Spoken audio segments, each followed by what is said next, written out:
I will be chairing today's webinar. So I think we'll get started. I will help for some introduction about GLASSNET and GLASSNET events. And when I was doing that introduction, hopefully, hopeful to see more people popping in. Good morning, everyone. I'm Jing Liu. So I'm the research economist at Purdue Agriculture Economics Department, and as well as the science coordinator for GLASSNET. So today we're having our first GLASSNET event webinar. So let's see, how do we? Yeah. So GLASSNET. GLASSNET is a international network of networks founded under the SF AccelNet program. But we are more than a network. So we link the global communities of researchers working toward achieving water and land related SDGs, the Sustainable Development Goals, to create a collaborative infrastructure across different disciplines. And our vision is to accelerate the process of scientific discovery and prepare the next generations of researchers needed to assess and attain SDGs linked to the global land and water resources. So we have organized a variety of activities in the past, that including short course, particularly Simple G model, and also summer use case workshops. We had 3 in 2022, and we'll have a few more this year. And then we organize the sessions at professional meetings, including AGU and GTAP meeting, and also AAEA. And we host early career researcher workshops to provide more exchange and funding opportunities for the ECRs.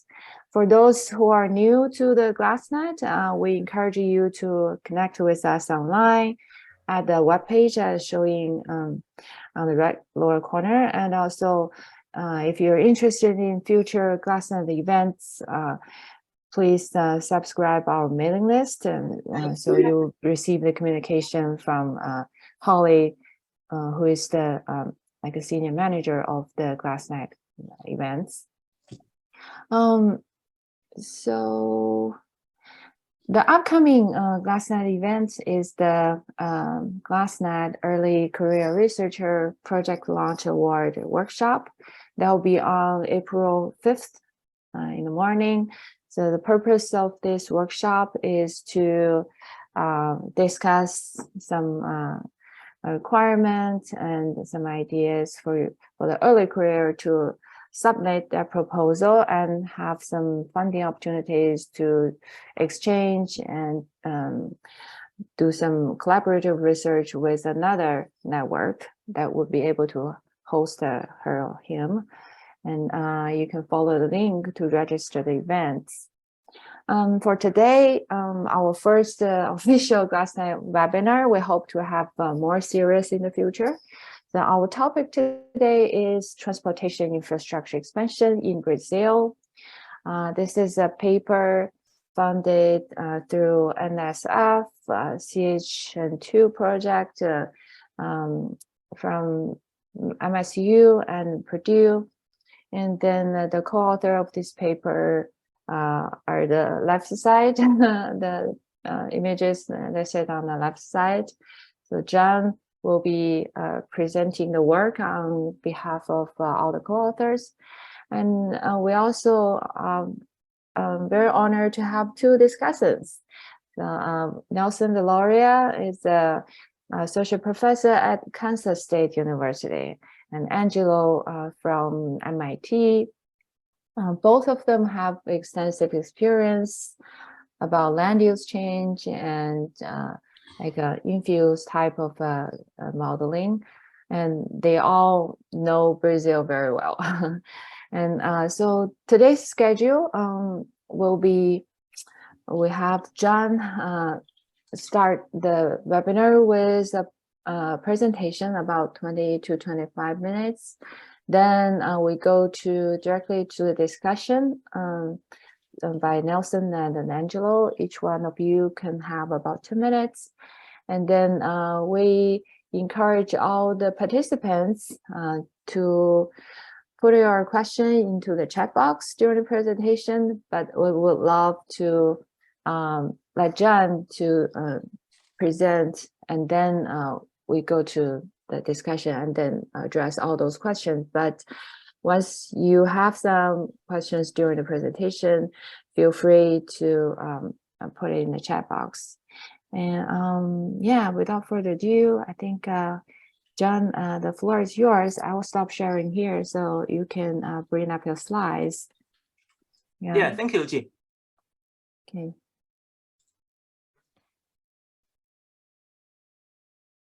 So can you see the slide? Yeah, that shows up good. Thank you. Yeah, great. Thank you. Yeah, hello, everyone. So my name is Zhan Wang. I'm from Purdue University. Today, I'm glad to present this joint work with my colleagues that if Brazil continue to extend its transportation network, what will be happen to its agriculture and environment. So to start with, let me provide a very quick summary of this paper. In this paper, we researched that the impact of the Future Transportation Network Expansion Plan, the PNL 2035, and what impact will it have on the transportation cost reduction, crop production, land use, and the greenhouse gas emission in Brazil. In this paper, we first propose a GIS-based methodology that can calculate the transportation cost from geodata of the network, land use, and the terrain. And then we use a great solving model to research the impact of transportation cost reduction on the agricultural outcomes and also the greenhouse gas emission from both the local response and also the spillover effect to the other regions. So in this paper, we find that the transportation network expansion plan from PNL 2035 that will mainly reduce transportation costs in the Cerrado biome, making the farming in this region to be more attractive compared with the other regions in Brazil.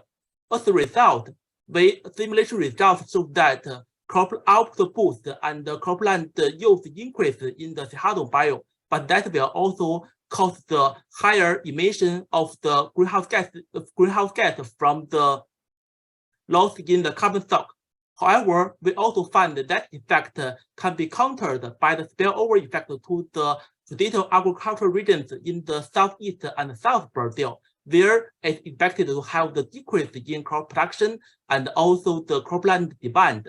So as a result, we find that actually the PNL 2035 it's possible to achieve both the increase in the national crop output and also the land saving and the net greenhouse gas emission reduction.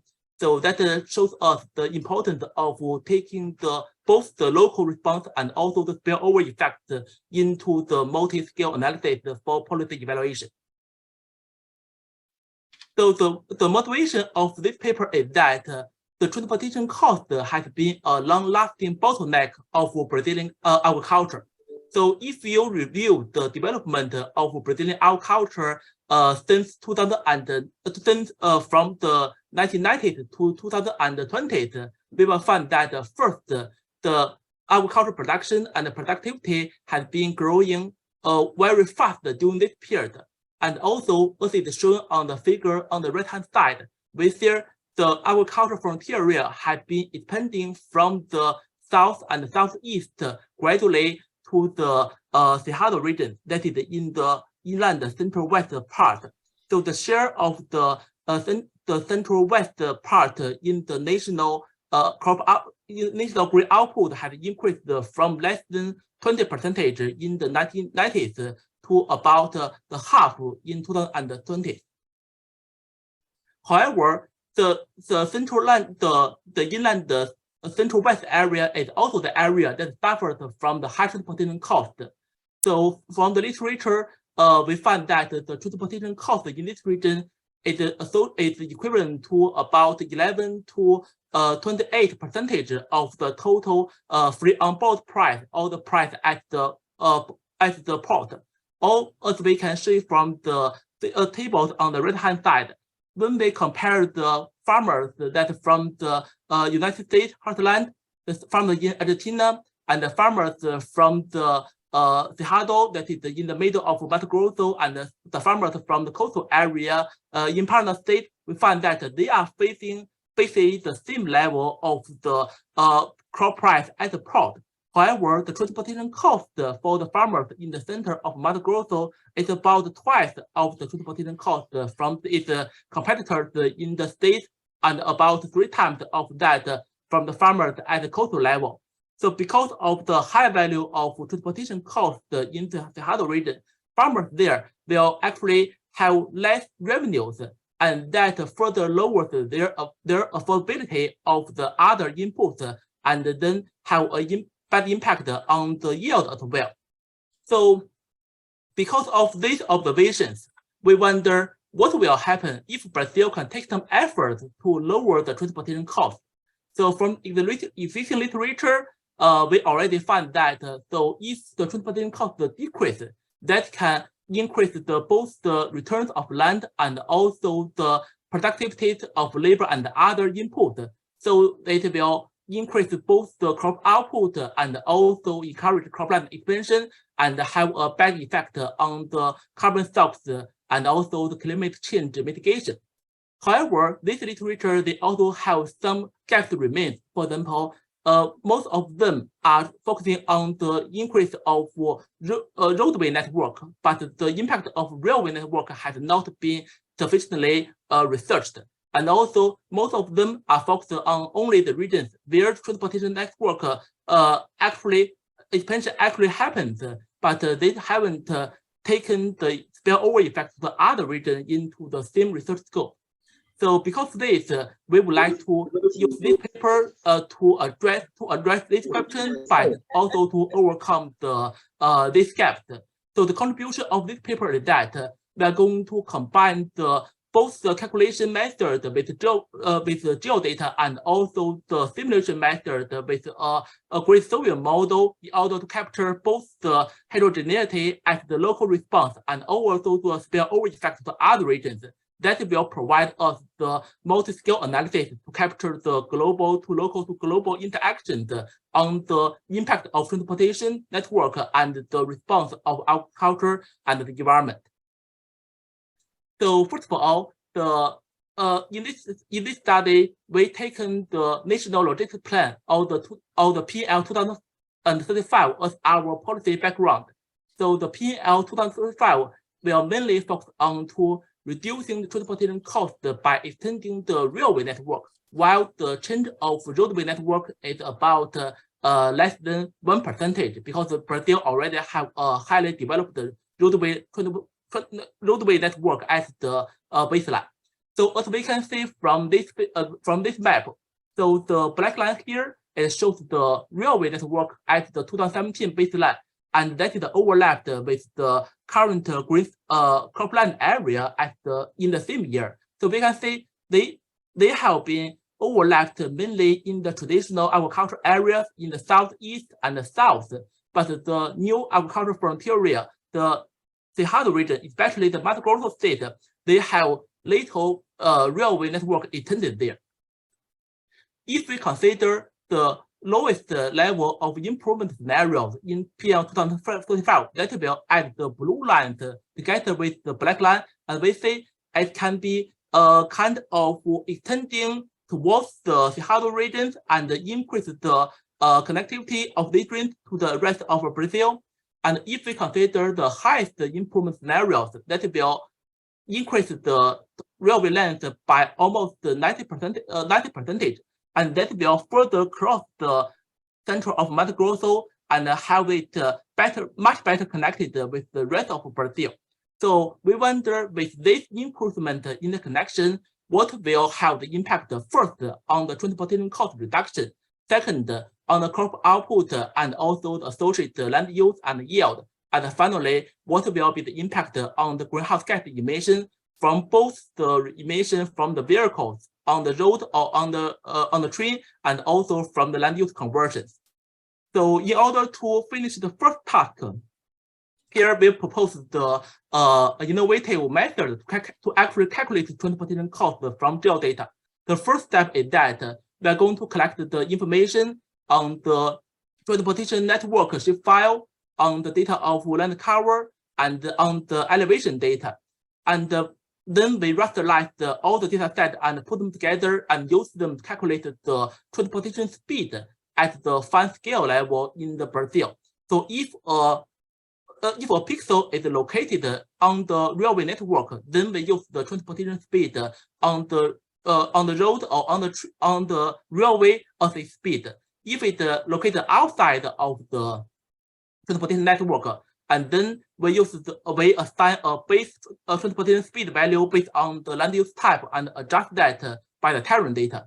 So with the layer of the transportation speed, we then calculate the transportation friction. That is basically just the inverse of the transportation speed, and it's measured as the minutes it takes in order to move 1 meter on each grid. And this level and this transportation friction layer will give us the idea about how difficult of transportation we have in Brazil. And with that layer at hand, we can use it to identify the optimal path of transportation from the any origin to destination pairs. And in this study, we select the origins to be the centroid of each macro region. So the macro region is the administrative unit that is equivalent to the county in the state, and that is shown as the gray polygons of here. And we are going to connect that each of the macro region with all of the 13 crop exporting ports available that is shown as the green diamond here. And we are going to use the least accumulated friction algorithm to calculate the optimal path with QGIS from each macro region to each of the 13 ports. So, and when we have that ready, we can further use the QGIS to identify what will be the distance of transportation actually on the railway and on the road for each path. And we can use the linear regression function provided by the ONTL to calculate the transportation cost from distance and add them together to get the total transportation cost. So for each of the macro region, the least cost to the any of the exporting ports is then selected as the estimated transportation cost. And also from this method, we can also get to know the actual distance traveled on the railway or on the roadway from each of the macro region. And finally, we use this information for the old grid level in that macro region to have a grid level map of transportation cost and distance for the whole Brazil. And after we have done the calculation, the final step is that we are going to validate how well is our method performed in both calculating the transportation distance and the cost. So here we use the actually observed data from the National Supply Company of Konabi. This data set provides about 3,000 of record on the actual transportation distance and the cost by routes. And we use our method to estimate the distance and the cost and compare that in the figures here with linear regression. And as we can see from here, we have a very high level of R squared, and the coefficient is close to 1. So that tells us that our method have a good performance in calculating the real-world transportation distance and cost.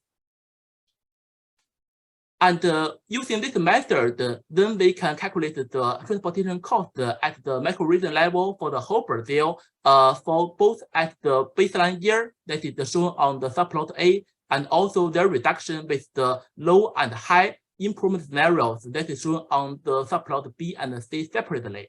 So when we look at the subplot A, we find that the hotspot of high transportation cost, it happened in the western part of the Brazil, but for this region, there's a very limited amount of cropland here. So actually, they will not have a major impact on the agriculture. But in the western part of the Mato Grosso region, this is the region that we remember we have seen on the expansion of agriculture. This area will be the current frontier of agriculture production. So that impact will have a major impact on the agricultural production and also the transportation.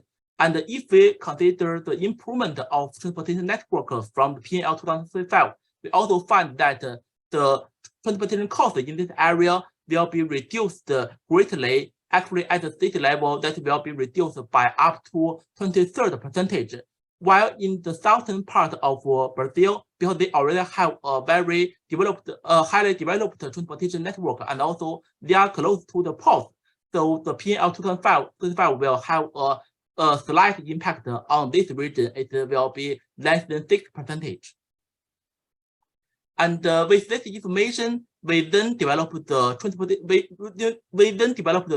simplified international model of agricultural price, land use, and environment, the great version of Brazil, or in short, the simple Brazil. This model is a great sodium pressure equilibrium model that focuses on the crop production and input in Brazil. It downscales the whole Brazil's agricultural land, as it's shown on here, to be over 50,000 grades, and the baseline of this model is also set to be 2017. So we have some supplementary materials of the model structure and data source we used. So maybe we can go to that part in details later in the Q&A section.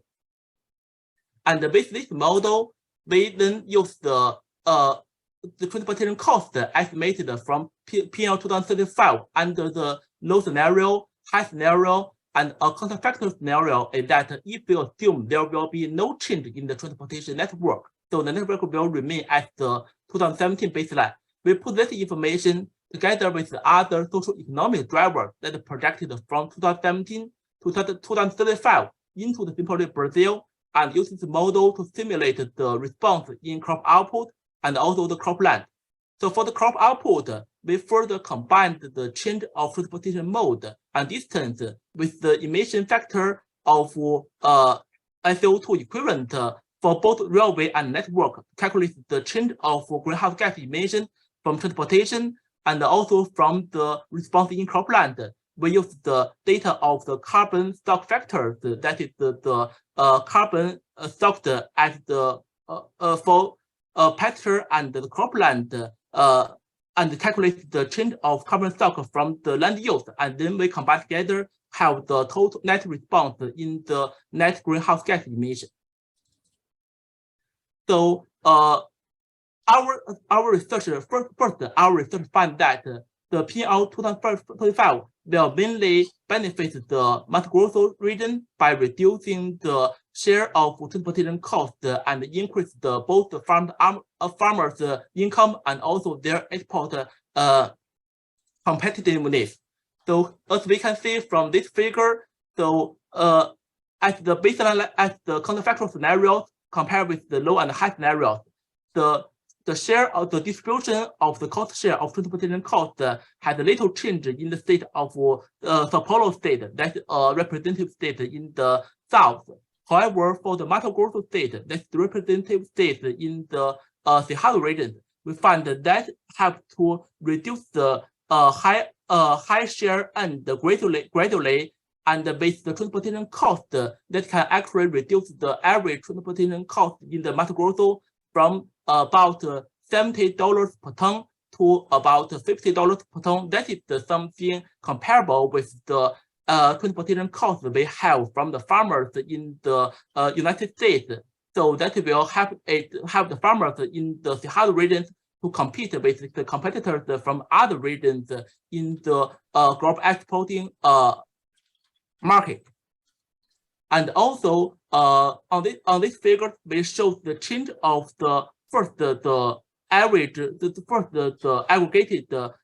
crop output and also their drivers by the change of crop yield, that is the intensive margin, and the cropland change, that intensive margins. for the top 8 states of crop production in Brazil. So the top 8 states, they represent about 90% of crop output at the baseline. So actually they can represent the general case in Brazil. So as we can see from this figure, we find that for the state in the Cerrado region, for example, the Mato Grosso, we will have about 30% or to 40% increase of crop output. That is mainly driven by the change of yield because of the crop transportation cost reduction. This area becoming more attracting compared with the other regions in the South Brazil. So it attracts the mobile input, the labor and the capital into the region that contribute to the yield increase. And also the farmers will also respond to the reduction of crop output transportation costs by extending their cropland use. So that explains the change of the cropland increase.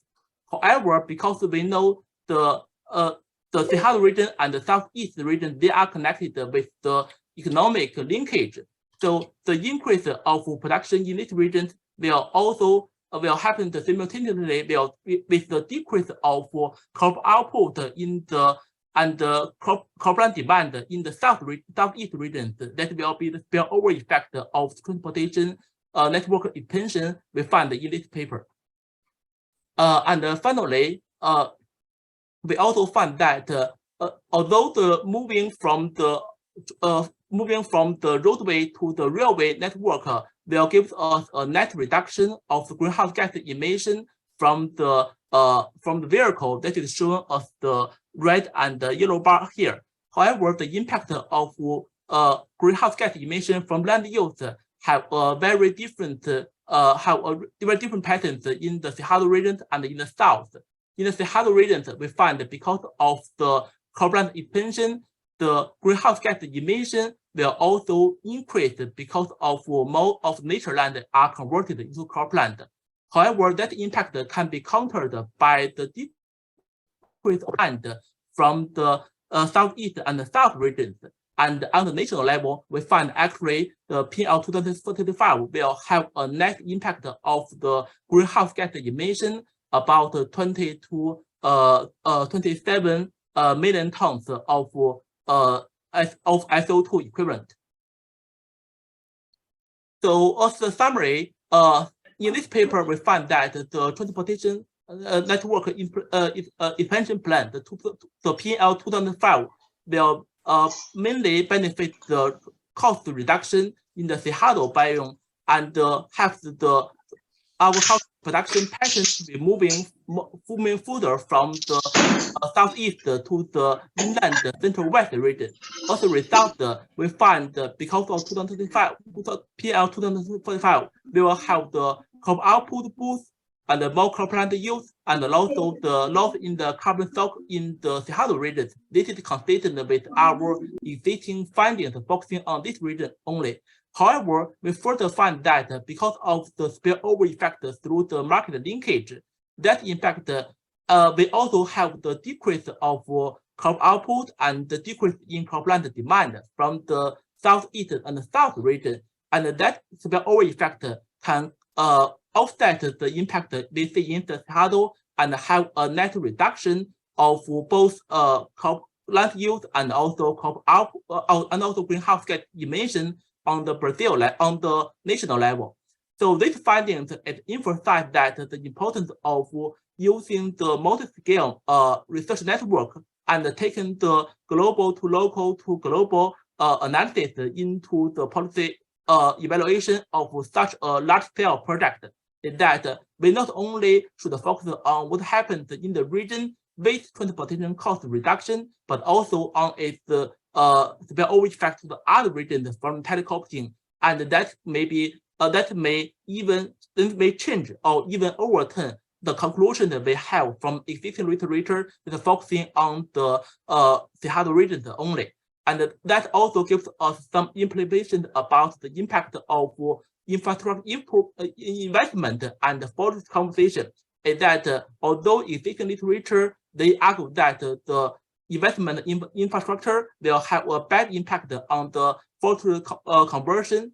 But when we have the investment in the Cerrado region, actually it can actually reduce the burden we have from the cropland expansion in the other regions and have a positive effect of forestry conservation. So this should be also something we taken into further policy evaluation and making. So here is the list of reference, and thank you very much. And I look forward to the further discussion in the following section. Excellent.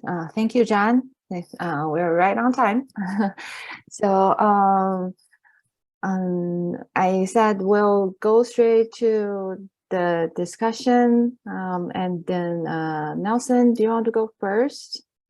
Nelson, he had a lot of research experience on international trade, as well as land use change and climate change. And yeah, I hope he will help us get some perspective on this topic. Nelson, the floor is yours. We can see your slides. Thank you. Well. Mm-hmm. Thank you, Jing. Yeah, so thanks, Zhan, Geraldo, Jing, Cicero, and Tom for the invitation to discuss this very interesting paper. And what I want to do this morning, it's first of all, sort of summarize what or my understanding of what the paper is all about. What are the possible environmental consequences of improving Brazil's internal logistics? That's a research question. And basically, Wang et al. Construct a transport cost surface for Brazil based on terrain friction and port prices. And that produces cost savings for 50,598 grid cells. That in this case, each grid cell is a farm. So this is actually going to translate in an improvement in the price received at those farms once that you improve the logistics. These price wedges are introduced into an equilibrium model, and then you can say something about the spatial heterogeneity of land use given of changes in land use given the change in transportation infrastructure.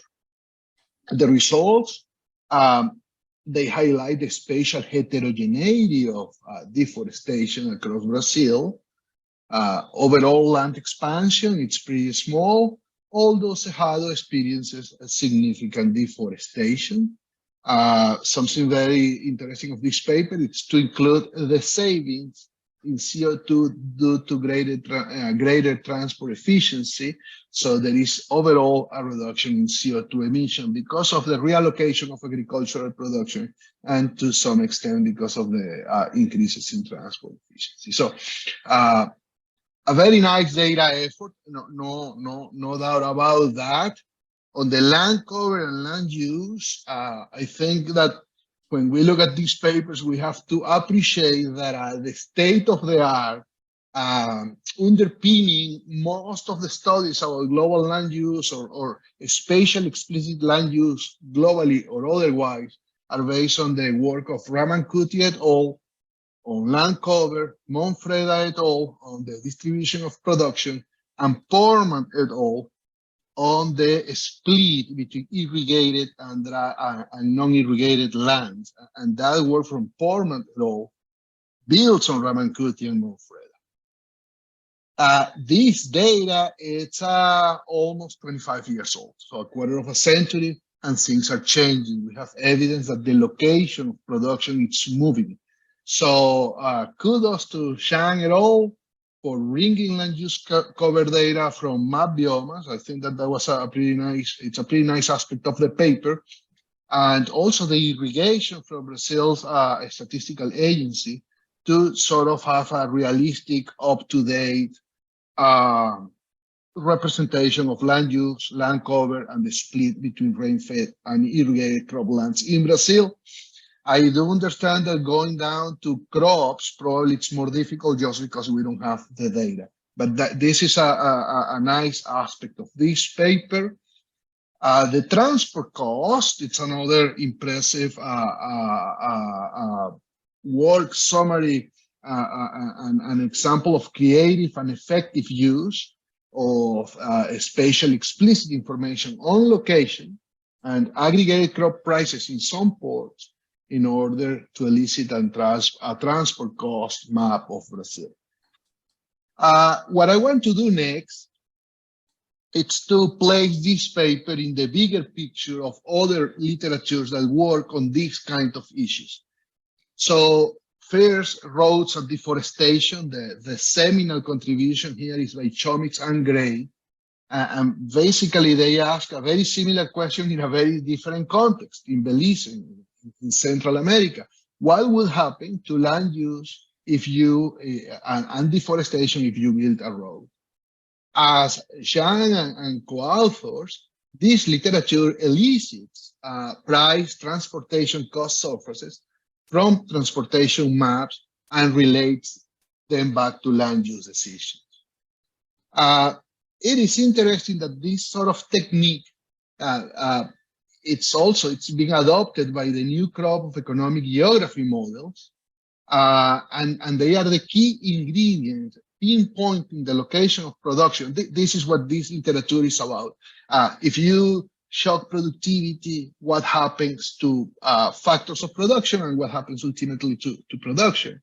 So Allen and Arkolakis and Donaldson and Horbeck are two examples in the US that use this sort of a technique. In Brazil, Sosa Rodriguez uses a similar technique, relies on this sort of information for examining deforestation in the Brazilian Amazon. It's a different paper from what you guys did, but it's an example that is definitely relevant. And it also, it's related to land use, land emissions leakage, okay? And this is an important point. This is a huge concern in anything in Brazil, as well as in the US or Europe. And it's, in the case of Brazil, in my own work, we found that Brazil has the ability of shifting production internally, so the indirect land use, the trans-border indirect land use effects are not really meaningful. So the central contribution of this paper in this sort of broader swath of the econ lead that's been produced lately is that you contribute a spatially comprehensive, multi-scale equilibrium analysis of improving roads in one of the world's most important producing regions and home to a valuable ecosystem in the agricultural frontier. The spatially comprehensive approach is very important. Often the focus is on one biome, the Amazon or Cerrado, or Brazil as a whole. And cross-biome leakage, as you showed, it's key in Brazil. But I will also say that the multi-scale approach is also very important because cross-border land use and emissions leakage are a major concern in almost anything that has to do with ag production in a large country like Brazil. So, a suggestion for the authors, highlight leakage. Given the importance of leakage, this multi-scale approach could be highlighted a tad more strongly than is in the current paper. An idea could be some comments or figures about deforestation and CO2 outside of Brazil. Is this saving lands globally? Does it matter? And also on the market dimension. Is this changing global crop trade prices? Or is Brazil actually having this ability of shifting production so that the international effects are not very important? So a suggestion right there. In terms of more suggestions and further research, you know, something that I really like about this paper is that it adds a spatial policy specificity to the economic analysis of land use in a country as large as Brazil, where, for example, you have the forest code, where you have different levels of deforestation allowed in different parts of the country, Cerrado and Amazon.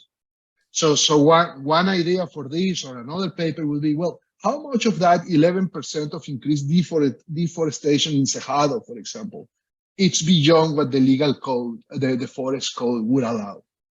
And you could take that a step further and say, well, could you back out the percentage of legal clearing that would offset the deforestation effects of the new roads and new railroads that are going to be built? So that could inform policy and actually see whether those thresholds of 20% in Cerrado and 80% of preservation in Amazon would sort of how they compare, or what are the effect of those in this logistics, in this improvement of logistics.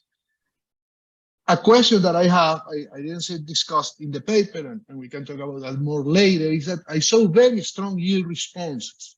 So perhaps worth commenting on the fact that a lot of the cost savings from improving transportation are going towards inputs and not necessarily saving the land, right?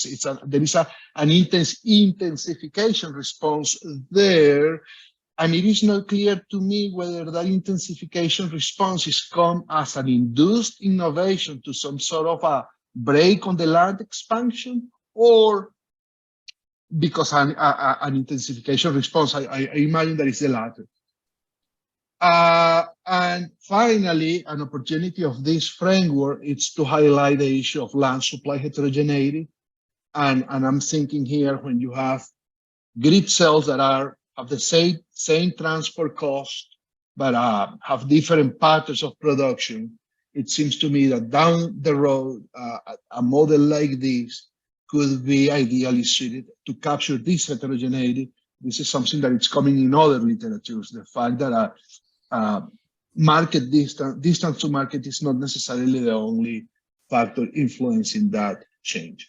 I'm over 10 minutes, so I'm going to stop here and pass this to Angelo. The references are at the end of the slides. I'll pass those on to you, Zhan and Jing, and yeah. Very we good. Can go to the next stuff. Very good. Thank you so much, Nelson. You are exactly on the points. For example, your questions about the yields response, as well as the heterogeneity of land supply elasticities. John, I think after we share the version with you, we are indeed doing some refinement on those parameters, and so hopefully we'll have some update in the future very soon. We can have more discussion after Angelo's comments. So Angelo, I will let you to speak first, and then for the public, please leave your questions if you have any in the chat box when our discussant is speaking. And so we should have plenty of time for general question and Q&A and discussion in the second half of the webinar. Angelo. Okay, thank you, Jing. First, I would like to thank you for the opportunity to read your paper and comment about. So it's quite easy to comment after Nelson. Nelson is quite organized and he put a lot of things there, so I'm not going to share any PowerPoint. I'm just going to build on some ideas that I think Nelson have already addressed. And I think first, Jing, Zhan, Geraldo, Cicero, Tom, you did a very good job. I think the paper is very well done. It brings a lot of new insights about this issue of transportation and agriculture in Brazil. And then I just try to give some suggestions, make some broad comments, and raise some questions in order to try to maybe contribute to you guys to have some improvement in the paper. I think Nelson has highlighted that we have our capacity to use, our capability today to use spatial data has improved a lot.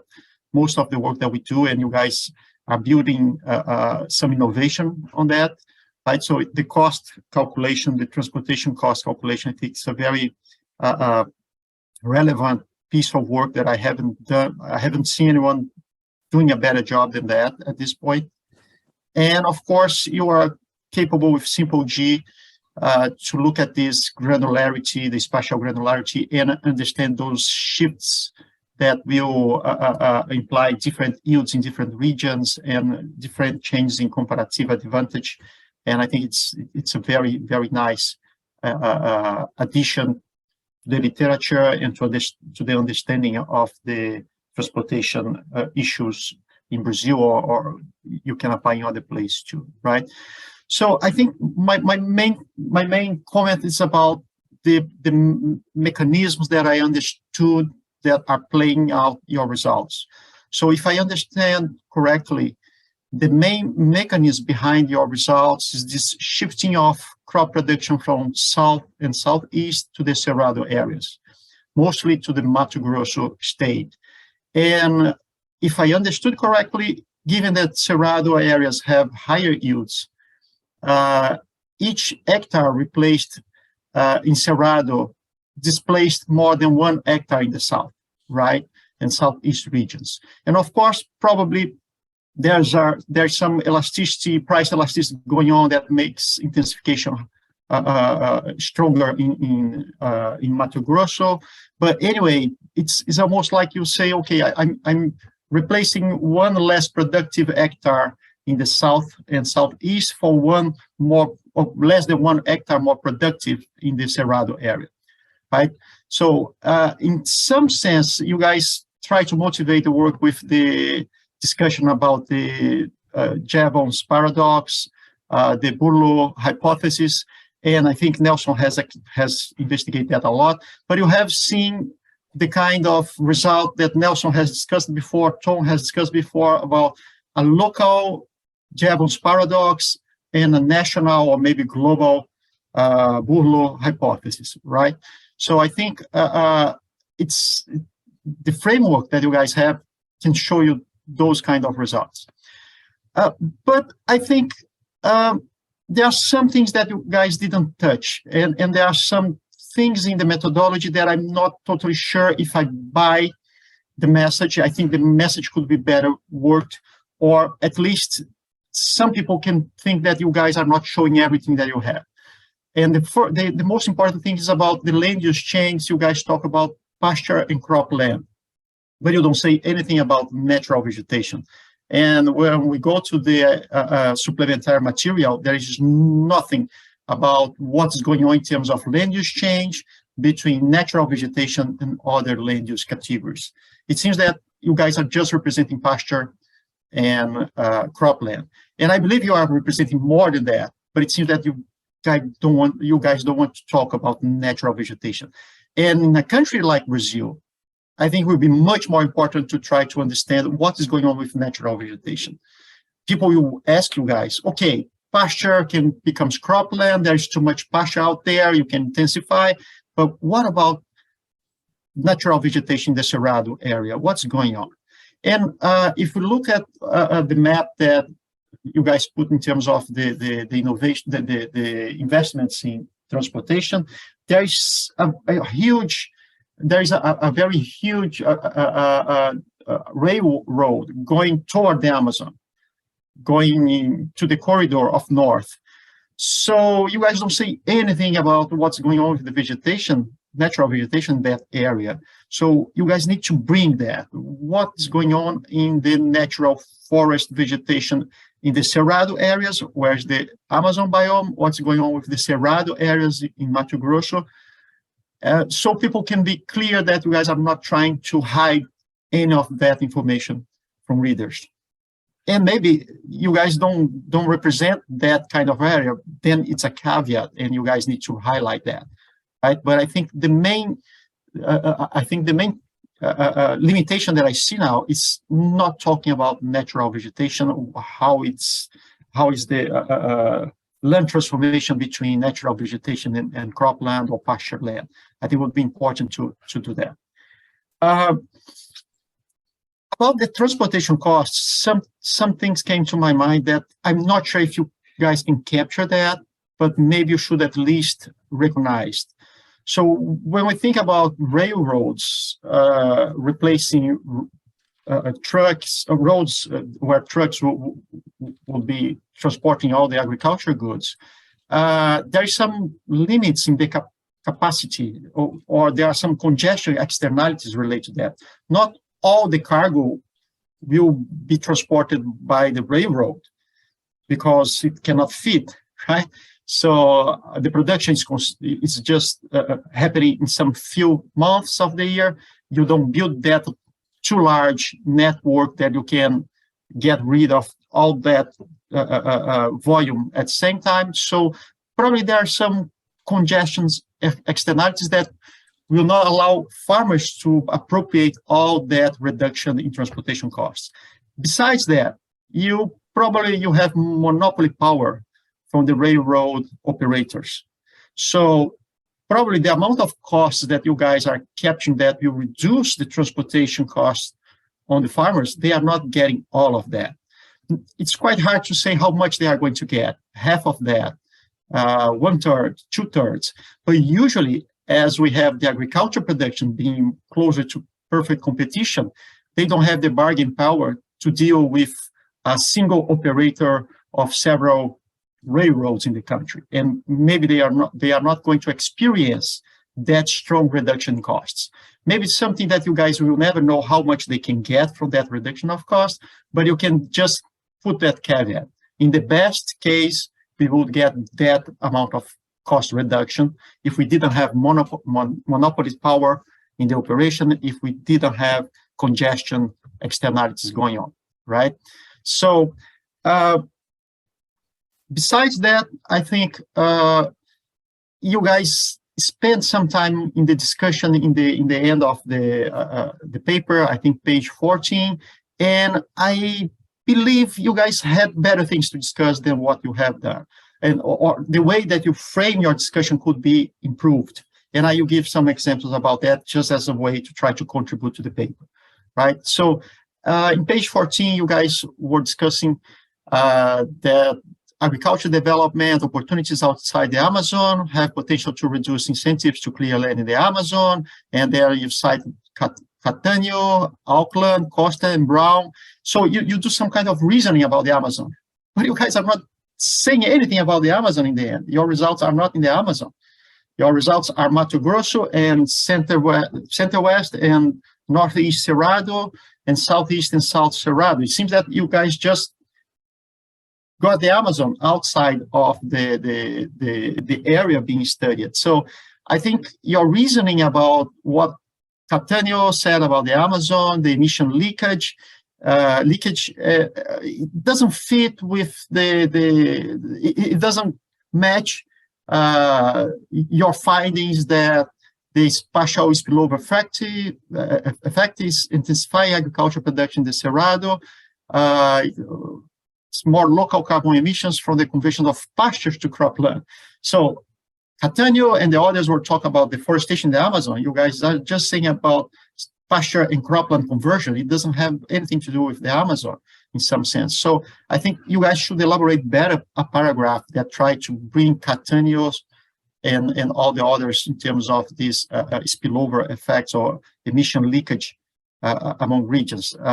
If you don't bring natural vegetation, if you don't discuss about the Amazon, does it make sense to compare what's happening in this literature in terms of the Amazon and what the shift between cropland and pasture in the center-south part of Brazil?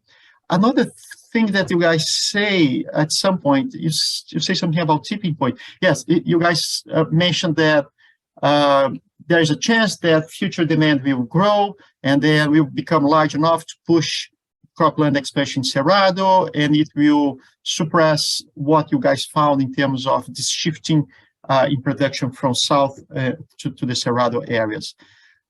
Well, I don't think it's relevant to discuss that point at all, because you guys were able to isolate what is the impact of improving the network, improving the infrastructure of transportation. And demand will increase in the future anyway. The beauty of your method is that you can isolate from that. Under the same demand, what happens if I have a better network, road infrastructure, transportation network in Brazil, right? So, and there's no tipping point. I think that the idea of tipping point that you guys are talking about, it doesn't fit there, because food demand will keep increasing. So there's no tipping point in changing food demand, right?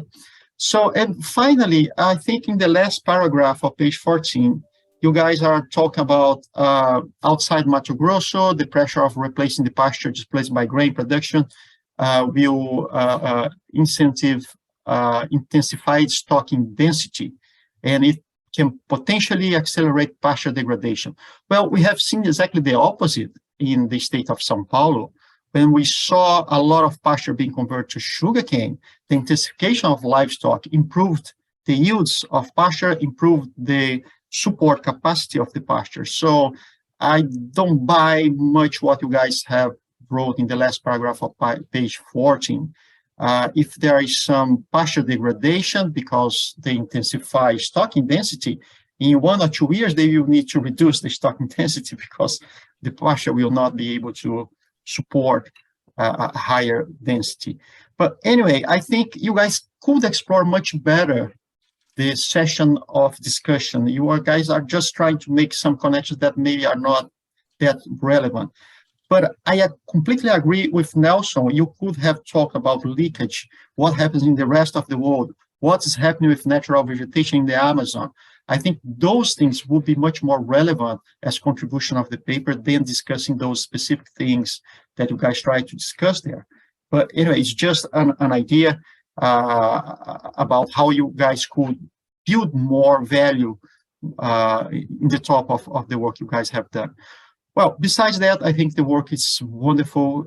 You can actually, you open an avenue for many other works in the future, as Nelson pointed. And I think you did a very good job, and I'm really glad to get to know your work and have the chance to make comments about it.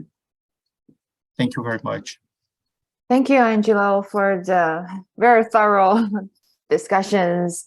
And I think you and both Martius left us some questions about what's going to happen for the land that is retreating from the crop production in the southern part of Brazil. So the carbon emission consequences might be very different depending on where those land goes to. So we'll have some more discussion later, of course. So the audience, because both Angelo and Nelson, they have like an economic background, and Angelo himself is also originally from Brazil. So those are very well discussion. And then, so I think maybe we should have some different perspective. I see like Ziga, he's also joining us today. He spoke in one of our previous GLASSNET events, also on the Amazon regions about the tipping point of Amazon deforestation, and he's the geographer, I think. And probably Ziga, do you want to speak from your perspective about this work, and what would be the relevant points from your thoughts? Yes, of course. So first, thank you for inviting me, and thanks, Zhan, for this very interesting presentation. So I have a few comments and then some questions. So first of all, just a background. I'm a modeler, so I develop land use models, and this is also what I presented a few months ago, where we, together with some Brazilian experts, developed land use model, linked the economic model to a land use model and ecosystem services models. And we did include infrastructure there, but from what you have told me now, we have, and not just us, but many land use modelers, I think we often simplify infrastructure a lot with in several aspects. First of all, we usually use a static infrastructure map, right? I have seen studies, especially from Brazilian authors, where they did look at scenarios of infrastructure development, such as the Pan-Amazon highway and so on.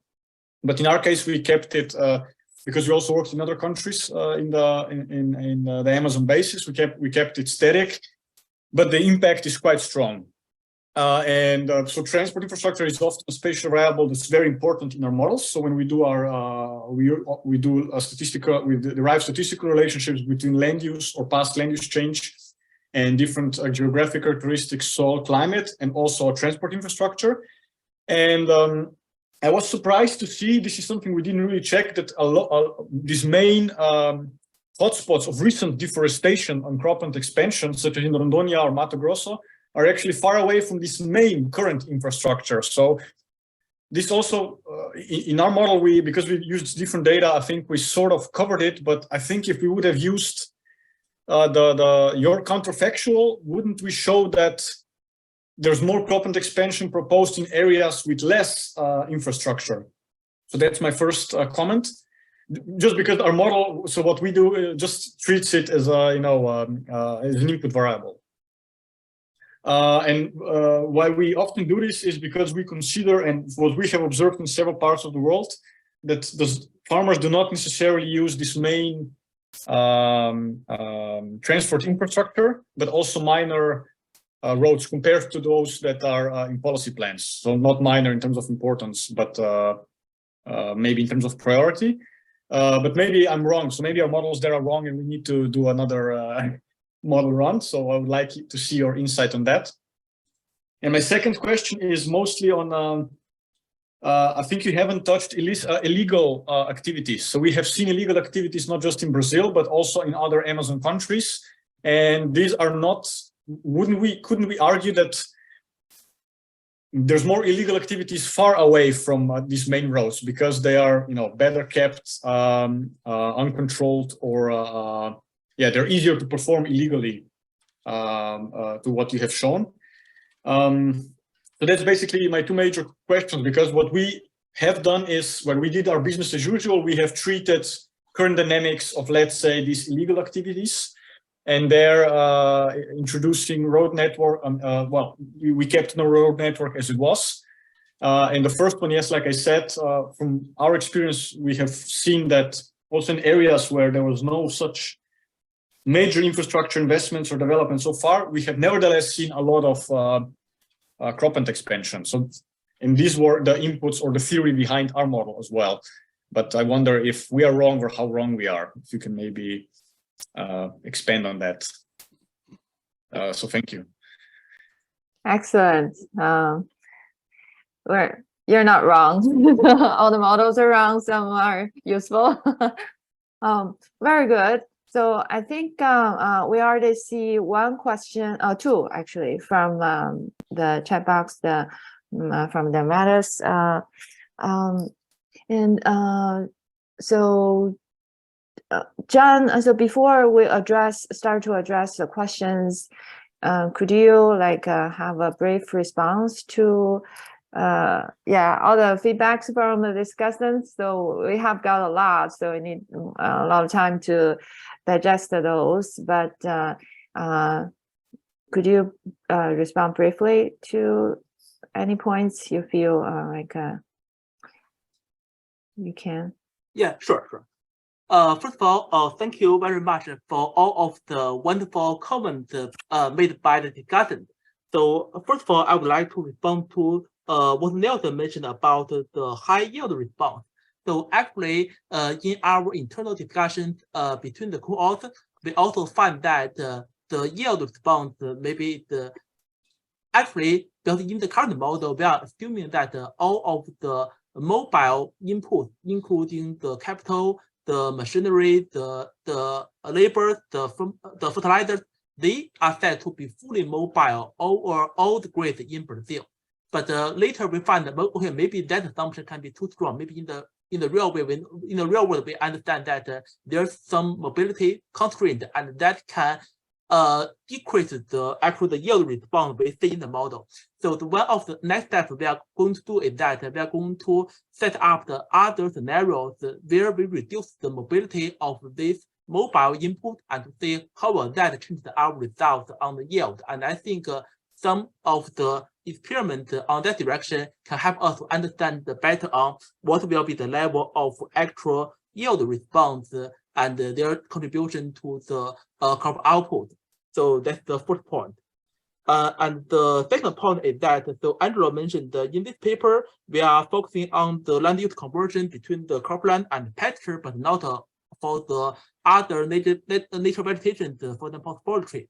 So at this moment, the problem is that we understand so the major land use conversion happens between the cropland and pasture, and the forestry usually they do not convert it to the cropland directly. We have the pasture converted to the cropland first, and then the pasture. We have the forestry converted to the pasture first, and then the pasture can be converted to the cropland. So yes, as you mentioned, currently we didn't take the first level of conversion from forestry to pasture into this model. So besides this model, now we are also developing an updated version of the simple Brazil, where we can take the pasture into another land use categories, and that we can actually try to capture the first level conversion, and maybe that can give us a better idea about the whole land use conversion mechanism we have between the forestry, pasture, and the cropland. And another comment that actually both actually I remember two of the discussants had mentioned about the illegal conduct.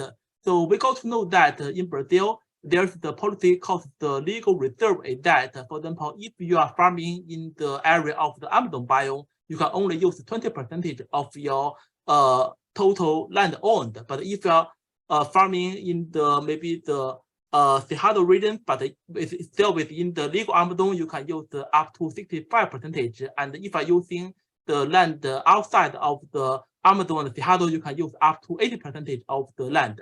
So in the current model, we are doing approach is that in the estimation of the land supply elasticity, we set the land supply elasticity to be if it's beyond, if it goes beyond the policy constraint of the land you can use, the land supply elasticity will be equal to 0. It means that if a grid cell already becomes illegal to use further cropland, then we will set no more land supplied in that grid. So by doing this, we hopefully can try to control of some of the impact of the illegal use for the future production. But still, we need to maybe to experience more and discuss more on the impact of illegal conduct, especially the level at the baseline. And yes, and also the last point I would like to respond, and that is also corresponded to the comment we have, the question we have in the chat is that what happened for the land cover outcome from the reduced cropland in the southeast and the south regions? Should we assume that they converted back to the pasture? Should we consider that it can be converted to the maybe forestry? Should we converted that to be the maybe urban area where have little or zero carbon stock? For that part, we also conduct some kind of the sensitivity analysis. So maybe let me share that part very quickly here. Yes. So the question we currently have is that we actually do not know what amount of the reduced cropland demand in the southeast south will be converted to the pasture or to the urban or to the other land use categories. So in order to address this question, we try to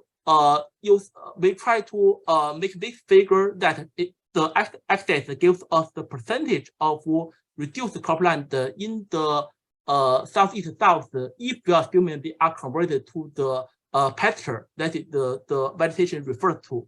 And the y-axis gives us the change of the net SO2 greenhouse gas emission on the national level.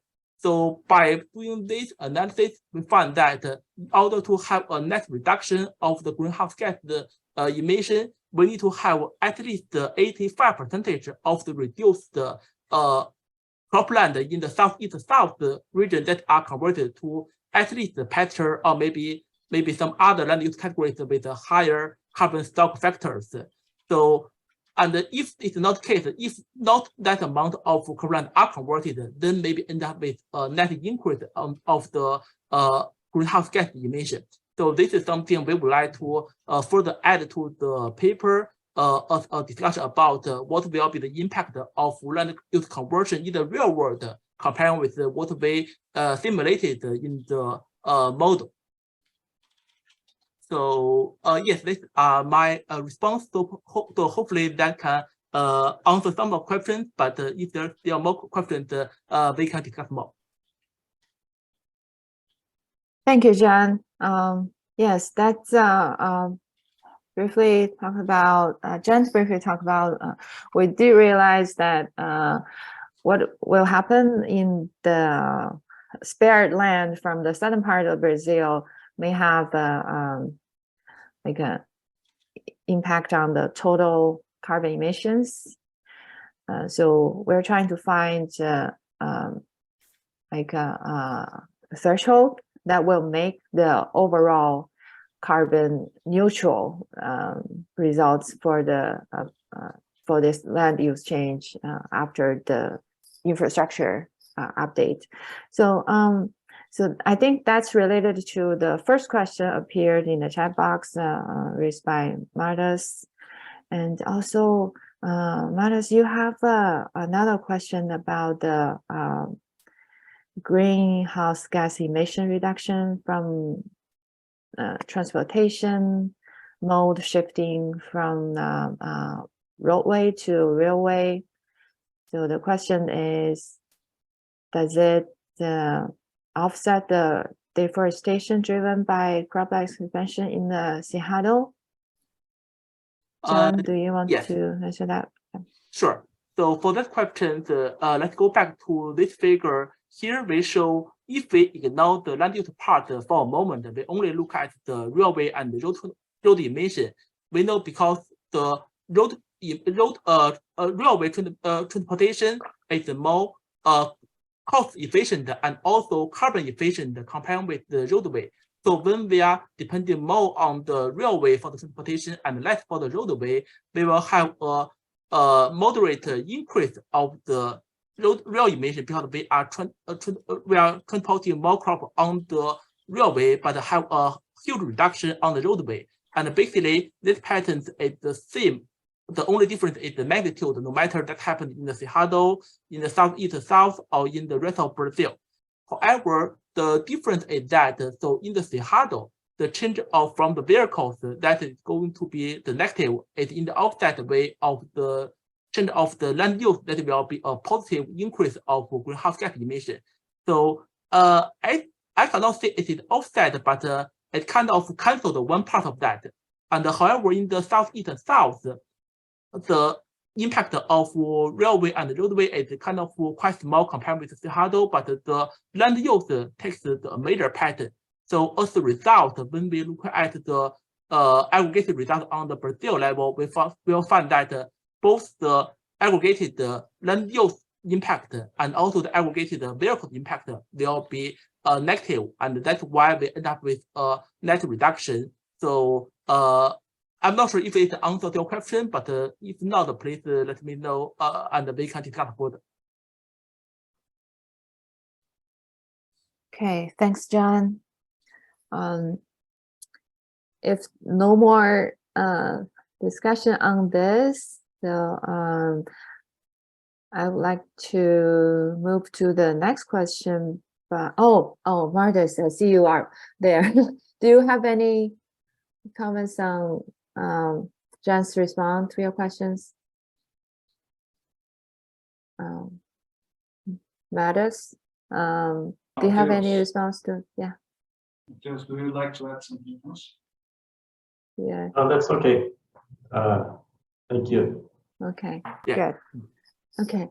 The next question I saw from the chat is coming from Mauritius.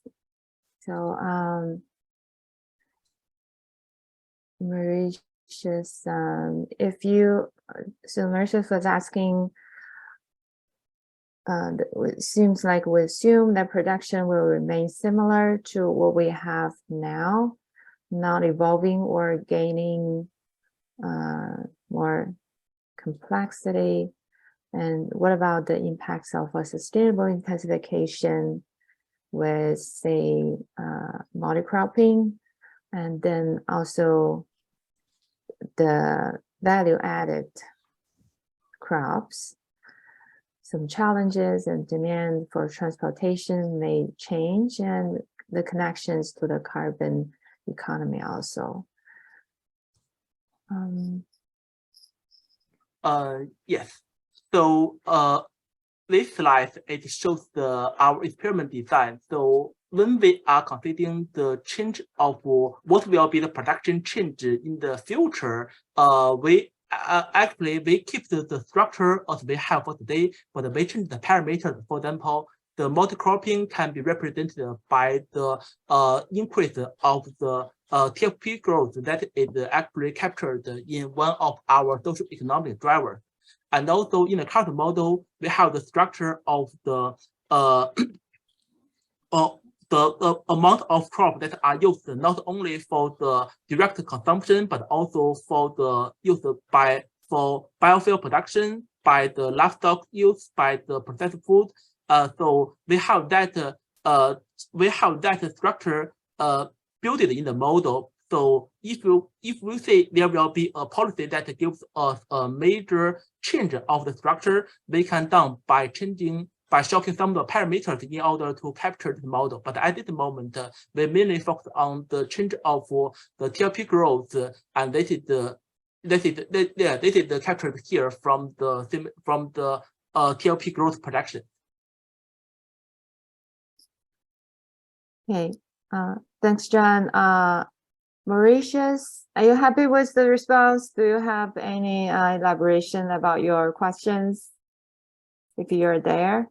Yes, I'm here. Okay. No, it's fine. I haven't had the chance to read the paper, so I had from what I heard from the presentation, this impression that you considered that things would remain similar to what they are today. And as you probably know, things are evolving and evolving quite quickly in Brazil in different dimensions. So I just wanted to know if you considered, for instance, this growing in importance of what we call sustainable intensification with different combinations of cropping systems, animal production systems, even forests in some areas, and also a growing emphasis in value aggregation to the primary production, especially in the faraway areas, especially Mato Grosso. You see more and more animal production, transforming grains in protein, in biofuels, and other things will certainly come. So we have to expect growing complexity in production, and I believe that it will have increasing impact on the demands and challenges for transportation in this dialogue with the sustainability agenda. So those are the points that I would like to hear a bit, but the answer that I got here in the chat and also the explanation of Zhang, I think it's fine. So you did consider it. Thank you very much for the opportunity to interact, to learn about your work. Yeah, thank you for your question. Yeah, I think the current Simple Brazil model structure have the potential to address the increased complexity of the Brazil agriculture. So maybe we can dig in more into that direction. Yes, but I think that it can be a very interesting topic. Yeah, Geraldo, please. Very quickly, I'd like to add a few comments that might help with this discussion. In the first part, Angelo put some nice thoughts in terms of the impact on deforestation, of the pressures to move agriculture toward deforestation. This is very important indeed, Angelo. I'd just like to add that The results from our model, we are not seeing a very strong movement towards the border of the Amazon. But I do agree with you that it would be nice to have this described. We would gain with that. Another part that you mentioned regarding the pasture productivity, this is a kind of a very important thing to me, right? And we did mention that we might have a problem with pasture degradation, but in cases, let me read here, in cases here, without appropriate management and attention to soil fertility. So this is the key question. Without management, appropriate management, without a kind of attention to add fertilizers in this weather tropical soils, we do have a very serious problem in terms of pasture degradation. Regarding Mauricio's comment, yes, Mauricio, we are still this is the first work with simple G in the gridded version, and we are working very hard to make progress. For example, we are now bringing the pasture land into the model. Hopefully, we are going to have a first version having the pasture component by the end of this semester. And this will allow us, and this is also going to Angelo's comment, but this is allow us to measure the competition between crops and pasture, and on the other way around, we might mimic some cases of synergies. And in the case of your question, Mauricio, indeed, there is a huge possibility for increasing, for example, this bioeconomy in Brazil, but in the work we are doing with Bio that Rafael is leading, we found that if we are supposed to achieve the Bio goals as quickly as 2030, we might impose a so big demand on agricultural land and agricultural production in Brazil that might actually compromise, in some cases, for example, feed production, and actually even food insecurity might come to be an issue. At last, another thing I'd like to comment, and this goes a lot into your comment, Mauricio, and also in Nelson's comment. What we have been observing is that there is actually a decrease in yields, not only in global agriculture, but also in Brazilian agriculture. If you took, for example, the projections MAPA has did, the projections FAO and OECD, they have provided to us, they are projecting that global agriculture will slow down. So here comes the thing. We are not perceiving that yet because we have been able to increase the crop intensity, as you have mentioned. So in a way, as Tom has already said, we are incorporating that very clearly, but we are already considering this possibility to avoid a kind of even more serious decrease in productivity. And just for the comment, there are people outside Brazil that might be interesting to add. When Zhan presented those scenarios, those infrastructure scenarios, we are talking about like 1,000 miles railway connecting the east to the central part of Brazil. And we are talking another 1,000 miles railway connecting this center to the inner land in Brazil. And they will all be connected, as Angelo has highlighted, to the north-south railway that is more advanced, that is at a more advanced stage in Brazil. Why is this important? When we are bringing those connections to the Northeast region, the Northeast concentrates 47% of the rural poor in Brazil. When we are connecting this production in the inner land in Brazil to this north-south railway, Angelo, you mentioned about perhaps some oligopoly or something market forces that might be operating. But when we bring these connections, actually the guy in Mato Grosso, he will be able to see, okay, I'd like to move my production out of Brazil through Itaqui, through Ilhéus, or through Santos. So actually the guys, they are going to have like more flexibility in choosing by which port will be more competitive. So I do agree with you that big guys will play a role, but at least to some extent, this might be a little bit alleviated because of these increasing possibilities in exporting production from the heartland in Brazil. Thank you, Jing. Thank you, Angelo. So I think I hope all the questions in the chat box have been addressed. Any other additional questions or comments from the audience? So I saw many of you probably are.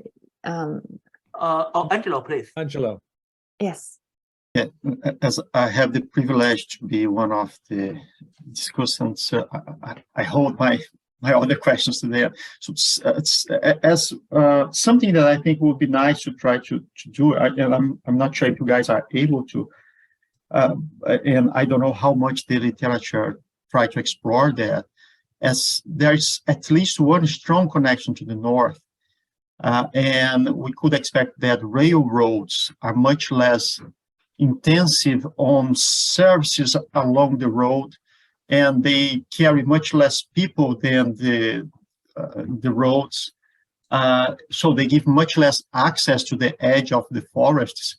Would be very nice if you guys could develop some way to try to see if replacing the services from a road by a service of a railroad, you reduce the pressures on deforestation on the large Amazon biome area.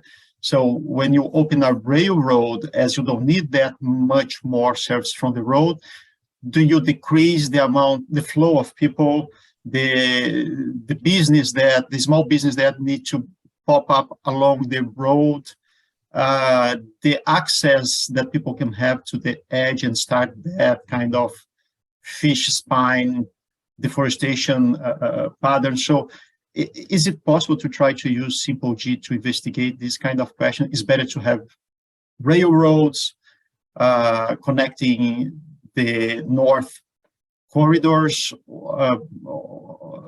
because it will have less pressure on the deforestation instead of having roads. I believe you guys have a lot of spatial information to try to explore that. I'm not sure if you have all that it's needed, but it's something that I think would be very nice to try to explore.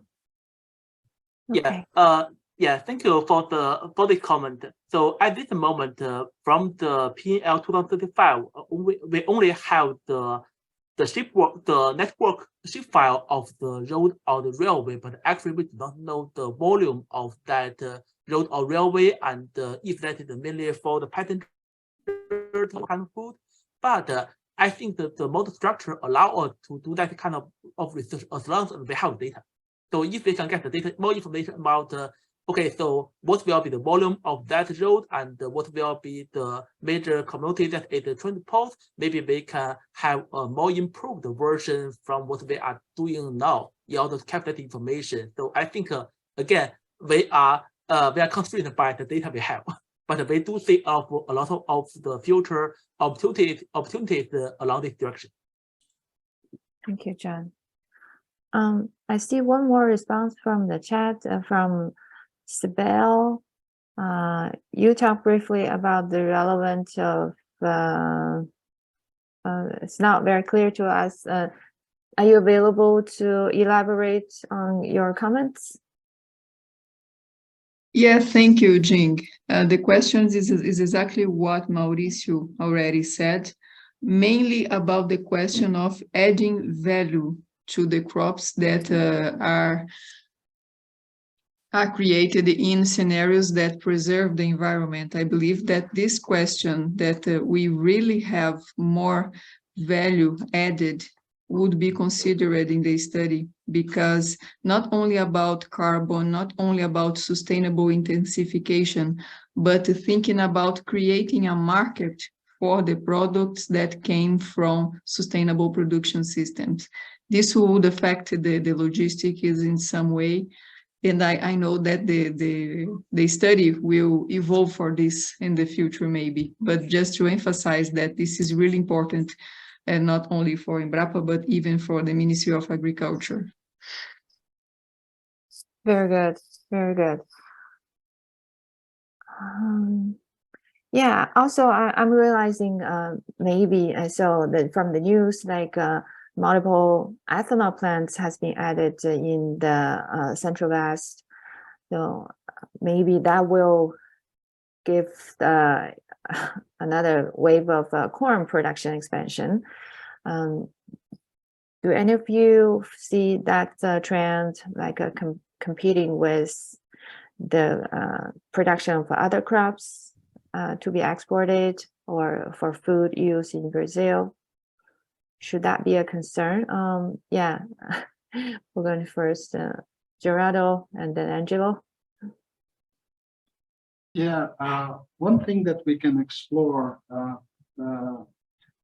regarding Angelo's question, until we still do not have the data, but perhaps we could create as a pre-simulation, could create a set along the North Railway, and then we can vary the elasticity and see how this would change according to some possibilities. Regarding Sibeli's comments, I think one way would be to connect some of the results we are having in more detail in this specialized version.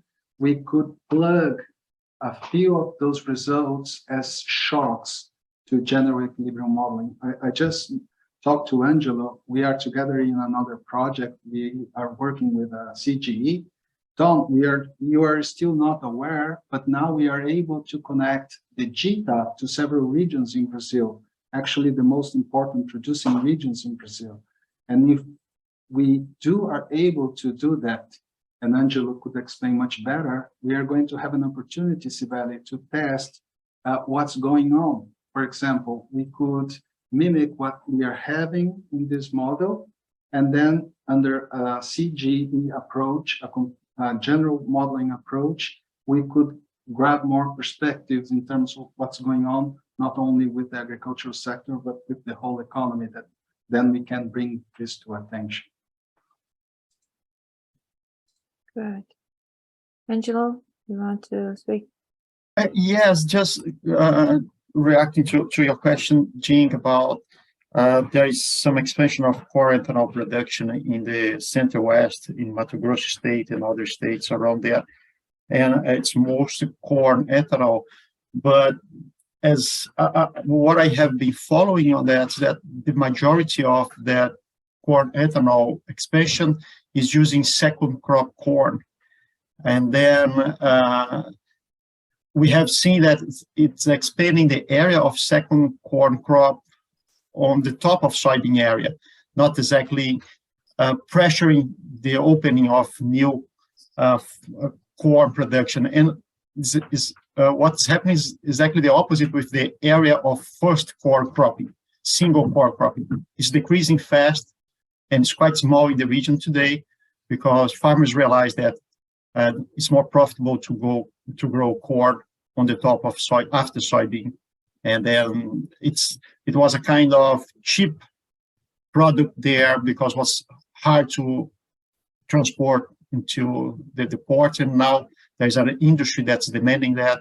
And then it goes toward what Mauricio was talking about, the dimension, the industrial composition of the production there is changing, the value added is changing, and one of the drivers is the corn ethanol industry there, demanding all that second crop in corn. Thank you. Mauricio, do you have additional comments on both points? Well, I do have a comment that is very much related to the answer that Thomas gave me here in the chat. Sure. Which is a problem with the models. The models, in a way, they keep us in the past and the present, and when we try to use models to anticipate possible futures, we are thinking about possible futures very much connected to the present and the past. Mm-hmm. And there are many things happening that may change completely what the future will bring to us. I'll give you an example. vegetable oils. When we try to anticipate what is going to happen to the demand of vegetable oils in the future, I mean, nothing that is here in the present can, in my view, help us much to understand what is going on in this area. The main sources of vegetable oils in the world are, in a way, demonized because of land use change and other things, soybeans and oil palm. When you look at the market for oil, vegetable oils, for instance, in India, is growing steadily all over the world. The demand for sustainable aviation fuels will grow a lot. So there are many things in this scenario of vegetable oils, and that will have a tremendous impact in Brazil, in the complexity of agriculture that will emerge in many areas in Brazil. For instance, right now we are working on tropicalization of canola, bringing canola from the south here to the central part of Brazil, already anticipating this tremendous growth in demand for vegetable oils. So my point here is that models are fine, they are nice, but we must find creative ways to circumvent this limitation of models to keep us either in the past or excessively in the present, and not many times not stimulating us much to anticipate big changes and challenges that are coming from the future. We can already foresee it. So just a comment, just to add a bit more complexity to all this discussion. Very well, very well. So I see, Sibel, you turn your video on. Do you have additional comments you want to make? Just a very brief comment, an example. I know this is really maybe it's small, but we need to emphasize this question about new markets where products derived from production systems that preserve the environment have high added value. We have an example in Brazil. We visited Altamira in the state of Pará, a cocoa production region. And if you produce cocoa in agroforestry system, with shades, preserving the adjacent forest, the productivity is around 300 tons per hectare. But if you produce the same cocoa in a completely open system in another region, the productivity would be 1,000 tons per hectare.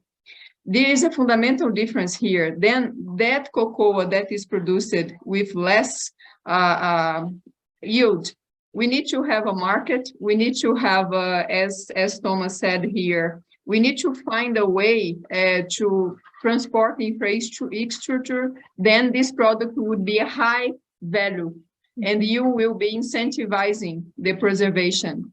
This is just a general example to show that this, as Mauricio said, we need to be creative to make this consideration in the future models, because we need to create this market, to create the logistics, and to have this product that are preserving.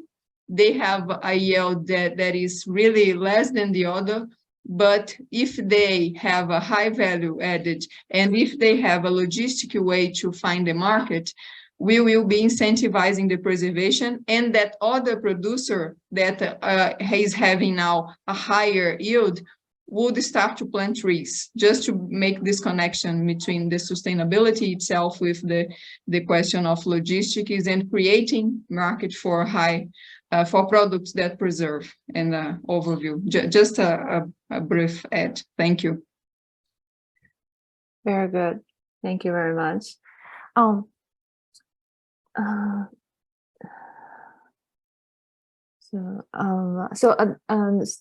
Additional area in this topic is the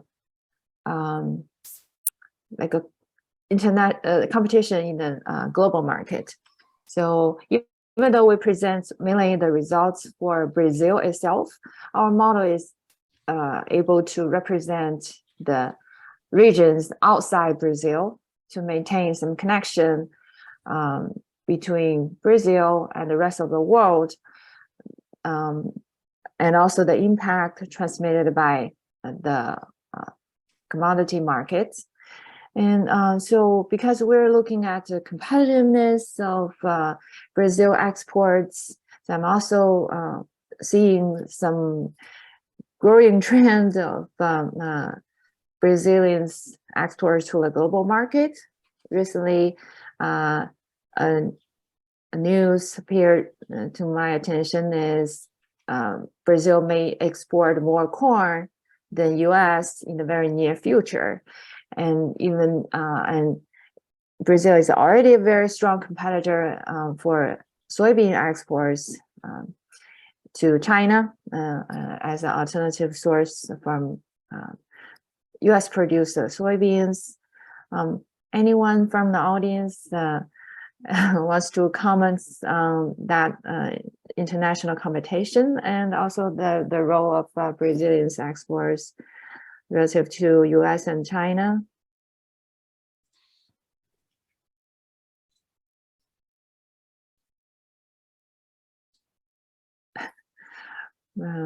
Well, I think many different things could happen. I think Mauricio has pointed that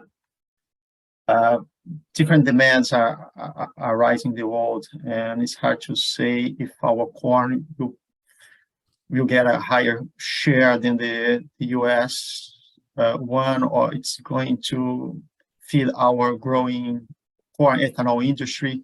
But something that I think is the beauty of having models like Simple G and others that that Purdue have helped to build in the world is that we can play with those scenarios, Mauricio. We can make hypotheses about the future in those models that will change the configuration of markets or endogenous relationships. The common thing that we have seen in the literature when people try to innovate too much on that direction, it receives a lot of drawbacks or a lot of bad comments. So in the past, when trade models were quite important, when people try to put some kind of endogenous function, try to show, well, as the volume of trade increase, there's some endogenous increase in productivity or in efficiency. As those things are quite, it's quite unsure what is this relationship in the future. Those who try to do that and pioneer this kind of out-of-the-box thinking on the future, they didn't receive a very good reaction from the other scientists in the field. So the best we can do is try to test different scenarios. Those tools are very good for that. We have a setup of economic behavior and what if the world is A, B, or C in the future? What happens? What is the best outcome? Who gains? Who loses? Which industries grow? Which industries will contract? So those things we can do. And probably we need to work with people with your background, say, okay, what are possible futures that we are not thinking about when looking at the past or the present in the way things work? So you can give us some hypotheses that we could try to test on those kind of models and do scenarios about it.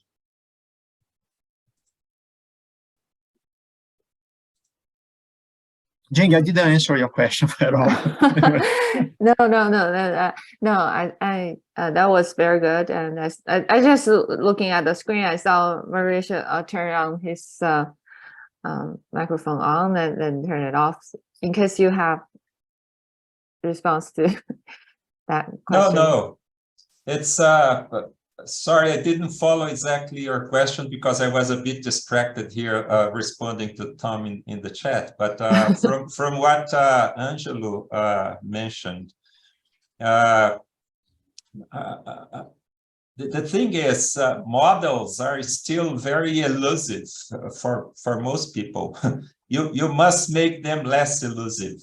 We have to work more in illuminating the path so that people can better understand what models are, what possibilities they bring to us, what are the limitations that models still have. But I like very much the idea of having, the possibility of modeling different possible futures so that we can eventually help in the communication with policymakers and decision makers in choosing those among those possible futures, some futures that make more sense to us, and maybe working on public policies and the strategies to bring those possible futures which are good to reality. This is one thing that I feel that modelers don't do much. I think we have to try to exercise that, to model some even weird futures and have all these possibilities that may today look quite impossible, but with time that they can become possible. And with the right policies and support programs, they can become a reality.